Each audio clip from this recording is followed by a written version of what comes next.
Divide होती है इन multiple cues, and जो जॉब्स है आप क्यूज पे असाइन करते हो बेस्ड ऑन इट्स नेचर। तो अब उसमें एक प्रॉब्लम आई थी स्टार्वेशन की, जिसको हम सॉल्व करने की कोशिश करेंगे using this multi level feedback queue scheduling. आइए इस एल्गोरिथम को देखते हैं। तो आज के टॉपिक में देख रहे हैं हम multi level feedback queue scheduling.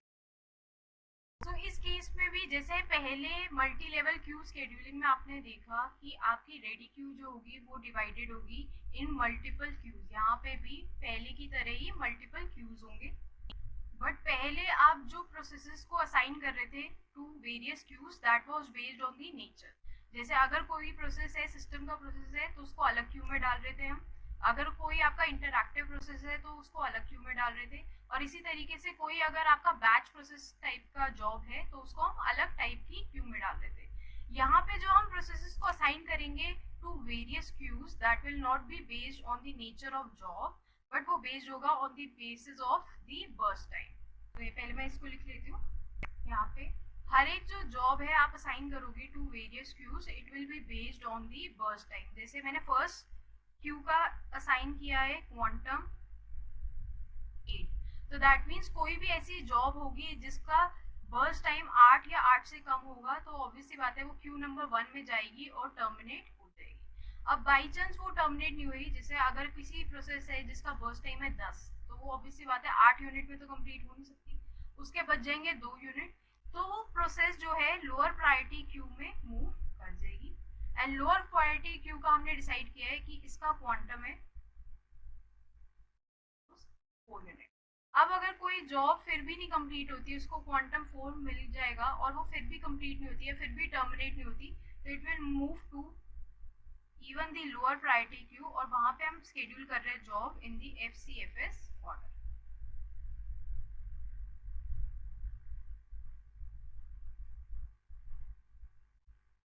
तो मेरा एम कहने का ये है कि यहाँ पे भी हम क्या कर रहे हैं, अलग अलग जॉब्स को अलग अलग क्यू दे रहे हैं, बट जॉब्स को हम कौन सी क्यू दे रहे हैं that is based on the burst time, और नेचर से कोई भी रेफरेंस नहीं है। और दूसरा इंपॉर्टेंट पॉइंट जो यहाँ पे मैंने अभी मेंशन किया है दैट इज कि processes can move between the cues.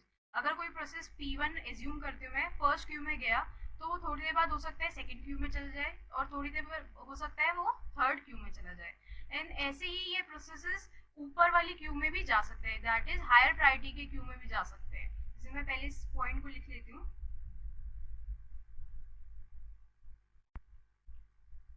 So processes can move between the queues during its lifetime। तो जैसे अगर मैंने एज्यूम किया P1 है जिसका बर्स्ट टाइम है 32 यूनिट्स, तो वो सबसे पहले किस क्यू में जाएगा, फर्स्ट क्यू में जाएगा जिसका क्वांटम है 8 यूनिट्स।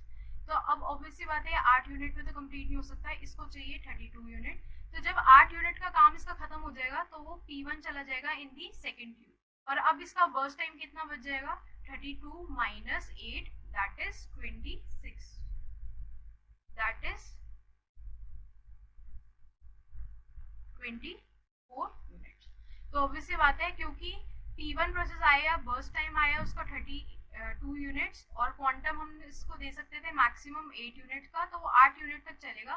उसके बाद वो मूव कर जाएगा टू दी नेक्स्ट क्यू, जहाँ पे उसका प्रोसेस का बर्स्ट टाइम रह जाएगा सिर्फ 24 यूनिट्स। अब यहाँ पे भी हम उसको दे सकते हैं मैक्सिमम 4 यूनिट्स, तो it will move down to the third queue with burst time of 20 units, और अब ये FCFS ऑर्डर में शेड्यूल हो सकता है ऑन दी CPU। तो इस तरीके से हम शेड्यूलिंग करेंगे।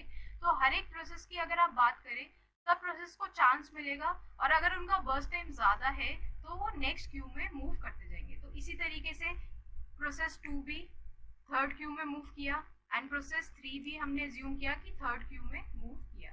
अब कुछ छोटे छोटे प्रोसेस आ रहे हैं जैसे P5, P6, P7, इनका burst time 4 unit, 5 unit and 6 unit, ऐसे करके कुछ प्रोसेसेस आ रहे हैं जो कि जिनका बर्स्ट टाइम शॉर्ट है। तो इससे क्या हो रहा है कि बार बार ये छोटे छोटे जॉब्स ही स्केड्यूल हो रहे हैं, और स्केड्यूल होके टर्मिनेट भी हो जा रहे हैं क्योंकि इनका क्वांटम कम है देन दी 8 यूनिट्स, तो ये स्केड्यूल होंगे ऑन दी CPU। सबसे पहले स्केड्यूल हुआ P5, फिर स्केड्यूल हुआ P6, और फिर स्केड्यूल हुआ P7। तो इससे आप नोटिस कर सकते हैं कि यहाँ पे भी स्टार्वेशन का इशू आ रहा है, क्योंकि जो आपकी जॉब्स हैं एफसीएफएस ऑर्डर वाली क्यू में पहुंच चुकी हैं। जैसे यहाँ पे आप नोटिस कर सकते हैं P1, P2, P3, इनका तो कभी चांस ही नहीं आएगा, क्योंकि नई टाइप्स की जॉब आ रही है और छोटी जॉब्स आ रही है, ये हम एज्यूम कर लेते हैं।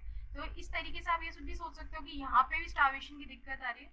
बट स्टार्वेशन की दिक्कत इसलिए नहीं आएगी क्योंकि ये जो आपके जॉब्स है जो लोअर प्रायोरिटी के क्यूज में, ये भी वापस से हायर प्रायोरिटी के क्यू में जा सकते हैं अगर इनका वेटिंग टाइम बहुत ज़्यादा हो गया। तो इस एल्गोरिथम में हम ये भी इम्प्लीमेंटेशन ज़रूर करेंगे कि अगर कोई ऐसे प्रोसेस है जो बहुत ज़्यादा देर तक वेट कर रहे हैं, तो वो हायर प्रायोरिटी की क्यू में भी जा सकते हैं ताकि वो एग्जीक्यूट हो और स्टार्वेशन की प्रॉब्लम नहीं आए। इस प्रोसेस को हम कहते हैं एजिंग। तो पहले हम इसको लिखते हैं। सो टू अवॉइड स्टार्वेशन आप एक प्रोसीजर या एक प्रोसेस फॉलो करते हो जिसका नाम है एजिंग। एजिंग से मेरा मतलब ये है कि अगर ऑपरेटिंग सिस्टम को ये दिखाई दिया कि कुछ ऐसे प्रोसेस है जो बहुत देर तक वेट कर रहे हैं, तो हम क्या कर सकते हैं, उन प्रोसेस को मूव कर सकते हैं to the higher priority queue ताकि वो एग्जीक्यूट हो सके। और इस तरीके से स्टार्वेशन की प्रॉब्लम जो already multi level queue scheduling में थी, यहाँ पे नहीं। तो अगर हम इन दोनों का कंपैरिजन करें, what is the difference between multi level queue scheduling and multi level feedback queue scheduling, तो I will do a distinction और डिफरेंस बिटवीन देम।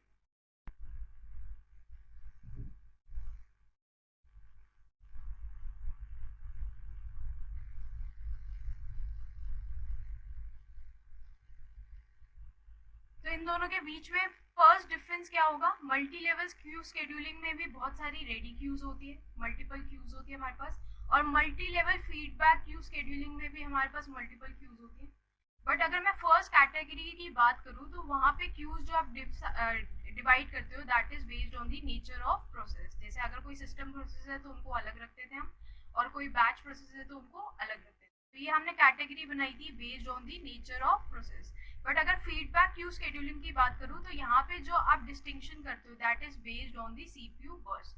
जो आपके बड़े प्रोसेस है वो नीचे आते जाते हैं, और जो छोटे प्रोसेस है वो पहले वाली क्यूज में ही रहते हैं, फर्स्ट या हायर प्रायोरिटी की क्यूज में ही रहते हैं। So that is the first difference between these two type of scheduling algorithm. और अगर मैं दूसरी बात करूँ, मल्टी लेवल क्यू शेड्यूलिंग में प्रोसेसेस जो है क्यूज के बीच में मूव नहीं कर सकते थे। अगर हमने किसी प्रोसेस को क्यू नंबर 1 में असाइन किया है तो वो क्यू नंबर 1 में ही रहेगी ड्यूरिंग इट्स लाइफ टाइम। तो अगर लेकिन multi level feedback queue scheduling में आपने देखा कि अगर कोई प्रोसेस है ज़्यादा टाइम ले रहा है तो वो नीचे वाली क्यू में चलेगी, और अगर किसी प्रोसेस का वेटिंग टाइम बहुत ज़्यादा हो रहा है तो वो वापस से ऊपर वाली क्यूज में जा सकता है। तो जो प्रोसेस है वो क्यूज के बीच में मूव कर रही है in case of multi level feedback queue scheduling.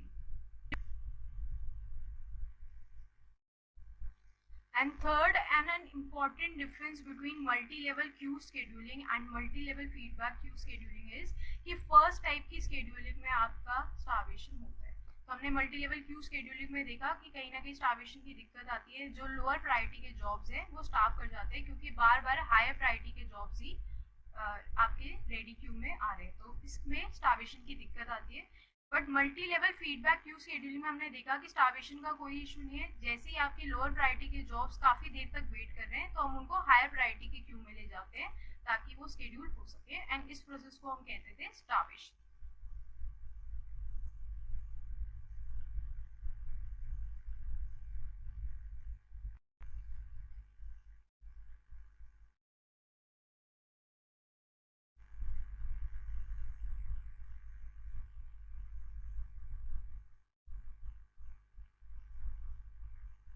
So in case of multi-level queue scheduling, there is obviously no starvation. तो अब हम एक न्यूमेरिकल सॉल्व करते हैं using the multi-level feedback queue scheduling. I give you numerical, अब उसका Gantt chart बनाना try करना है। उसका गैंट चार्ट बनाने के लिए I draw the Gantt chart, और उसके बाद जो टर्न अराउंड टाइम और वेटिंग टाइम की कंप्यूटेशन है वो सब सारी सेम रहेगी as the other scheduling algorithm. तो I right one numerical.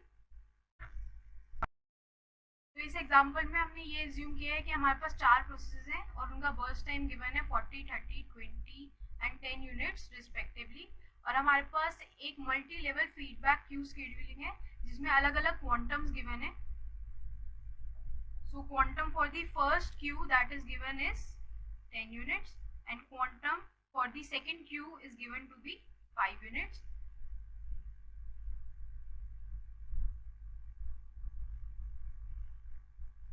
And queue third is being executing the jobs in the FCFS order. तो आपको multi level feedback queue scheduling के अकॉर्डिंग इस न्यूमेरिकल को सॉल्व करना है. सो ट्राई कीजिए, I will solve it on.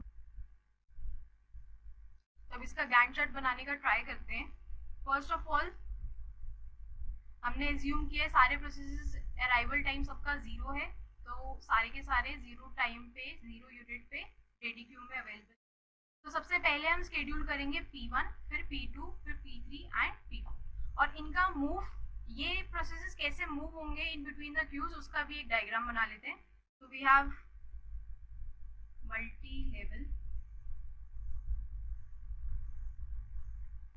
This Q1 with quantum 10, this is Q2 with quantum 5, and this is Q3 that is processing in FCFS order. तो यहाँ पे मैंने एक डायग्राम बनाया है for multi level feedback queues, और 3 cues है और उनके अलग अलग क्वांटम. तो सबसे पहले क्यू में कौन आया? P1. सबसे पहले क्यू में आया P1, फिर उसके बाद नेक्स्ट आएगा P2, फिर उसके बाद नेक्स्ट आएगा P3, और फिर उसके बाद नेक्स्ट आएगा P4. क्योंकि इनका अराइवल टाइम 0 है तो ये इसी ऑर्डर में आए, P1, P2, P3 and P4. तो हमने स्केड्यूल किया एट 0 टाइम P1. तो P1 कितनी देर चल सकता है? क्योंकि उसका क्वांटम 10 है तो मैक्सिमम 10 यूनिट चल सकता है. उसको चलना है, यहाँ पे देख सकते हैं आप 40 यूनिट्स, तो वो 10 यूनिट चला, हमारे पास बच गए 30 यूनिट. तो अब P1 क्योंकि टर्मिनेट नहीं हुआ, P1 कंप्लीट नहीं हुआ, P1 मूव कर जाएगा टू दी सेकेंड क्यू. तो हम यहाँ पे देख सकते हैं प्रोसेसेस जो है मूव कर रहे हैं इन बिटवीन द क्यूज. और ये मूव इसलिए हुआ क्योंकि जितना क्वांटम टाइम हमसे दे सकते थे उतने क्वांटम टाइम में कंप्लीट नहीं हुआ. अब नेक्स्ट हमने शेड्यूल किया P2. P2 आप देख सकते हैं इसका बर्स्ट टाइम है 30 यूनिट्स, बट हम उसको दे सकते हैं मैक्सिमम 10 यूनिट्स. नेक्स्ट शेड्यूल हुआ P2 फ्रॉम 10 टू 20, एंड वो भी कंप्लीट नहीं हुआ तो वो मूव कर गया टू दी नेक्स्ट क्यू. फिर बच गए आपके 20 यूनिट. अब नेक्स्ट हम शेड्यूल करेंगे दैट इज P3. P3 भी उसका बर्स्ट टाइम ऑलरेडी है 20 यूनिट्स, हम उसको मैक्सिमम दे सकते हैं 10 यूनिट्स, तो उसके 10 यूनिट्स बच गए and it is moving to the next ready. अब लास्ट में हमारे पास शेड्यूल करने के लिए है, हम यहाँ पे शेड्यूल कर देते हैं P3 को भी. अब लास्ट हमारे पास शेड्यूल करने के लिए P4 प्रोसेस. P4 आप देख सकते हैं इसका बर्स्ट टाइम है 10 यूनिट्स और मैक्सिमम में इसको दे सकते हैं हम 10 यूनिट्स.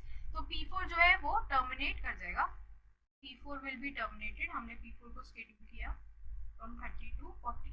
तो P4 जो है वो नेक्स्ट रेडी क्यू में नहीं गया क्योंकि उसको 10 यूनिट्स चाहिए थे, और फर्स्ट रेडी क्यू में हम मैक्सिमम 10 यूनिट्स ही दे सकते थे. तो इस अकॉर्डिंग P4 जो है वो फाइनली टर्मिनेट.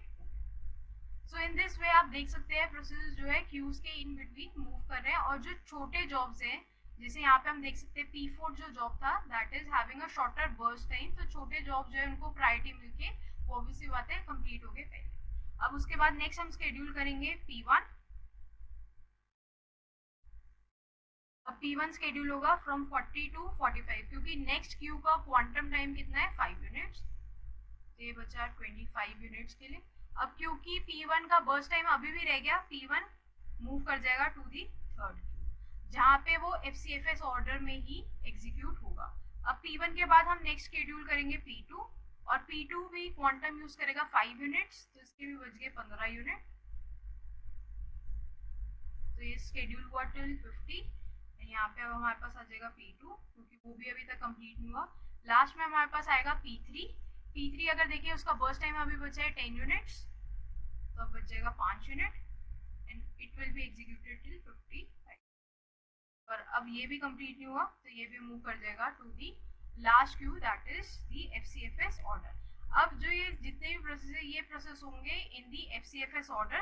तो अगर हम आगे का डायग्राम बनाएं फ्रॉम 55, तो 55 पे आप सबसे पहले हमारा एग्जीक्यूट होगा P1. P1 के कितना बर्स्ट टाइम बचा है 25, तो 25 के 25 यूनिट्स होंगे दैट इज टिल 80 कंप्लीट हुआ. P1 gets terminated. उसके बाद नेक्स्ट शेड्यूल करेंगे हम P2 जिसके 15 यूनिट्स रहते हैं, तो दैट मीन्स 95 तक. एंड लास्ट में हम शेड्यूल करेंगे P3 जिसके, सो in this way we'll be able to schedule all the scheduling algorithms. तो हम इसमें देख सकते हैं प्रोसेसेस जो है इन बिटवीन क्यू भी मूव कर रहे हैं, और अगर किसी प्रोसेस का बर्स्ट टाइम छोटा है या शॉर्ट है तो वो तभी के तभी टर्मिनेट हो सकता है. तो ये कहीं ना कहीं SGF मेथड को यूज कर रहा है या SGF मेथड को इम्प्लीमेंट कर रहा है इस तरीके से कि जिनका क्वांटम साइज कम है उसको प्रायोरिटी दे रहा है. और हम ऑलरेडी बात कर चुके हैं कि SGF एल्गोरिथम जो है वो प्रायोरिटी बेस्ड एल्गोरिथम का ही एक स्पेशल केस है. तो हमने कंपैरिजन भी कर लिया इनका multi level queue scheduling and multi level feedback queue scheduling. And multi level feedback queue scheduling इसलिए प्रेफर होता है क्योंकि यहाँ पे स्टार्वेशन की दिक्कत नहीं है. So now we'll do a quick knowledge check.